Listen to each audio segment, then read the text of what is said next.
There was clearly a lot of sore points as related to the vaccine mandates, and I think a big part of it was everyone trying to figure out what would be the right interpretation in terms of protecting individuals and protecting the church at the same time. You know, Title VII, which is really of the Civil Rights Act of '64, is really what kind of creates the information that basically an employer is not allowed to refuse you an accommodation, and the law used to be unless it could show an undue hardship. You know, and religion is kind of defined very broadly, which it includes kind of like mainstream religions, but it also includes kind of smaller religions.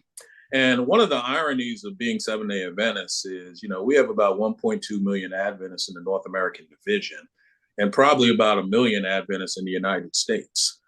There's probably about 8 million Mormon in the United States, 30 million Southern Catholic, 90 million, Catholic, 30 million Southern Baptist, maybe 7 million Lutheran, 5 million. So for all intents and purposes, we're considered to be kind of a small religion from a U.S. perspective.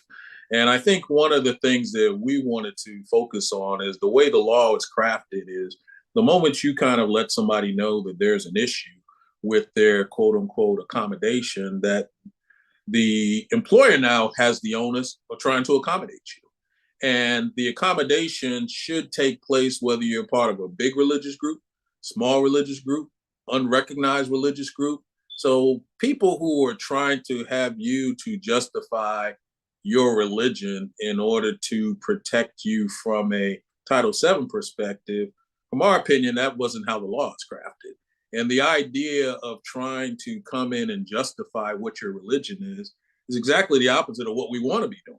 We want you to be able to go in, regardless of what your religion is, and ask for your accommodation because you're allowed to have that personal belief.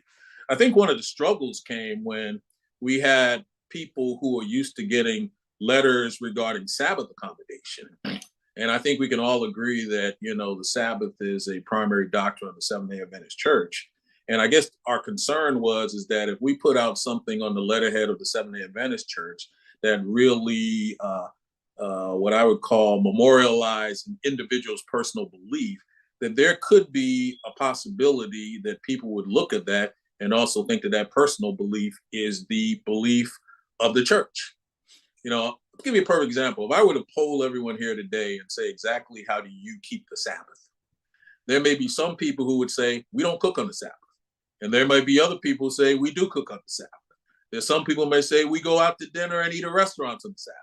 Others may say we don't do that. I couldn't ever put out something that says that your personal belief of how you keep the Sabbath is in keeping with the Seventh-day Adventist Church because how you go about that is between your personal relationship with you and God.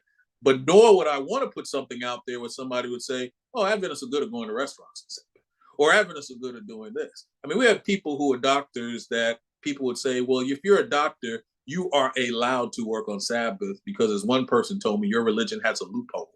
Well, it's still, if you're a doctor, you don't want to work on Sabbath, you should be able to have that right as well because that's your own personal belief, regardless of what any other doctors may be doing.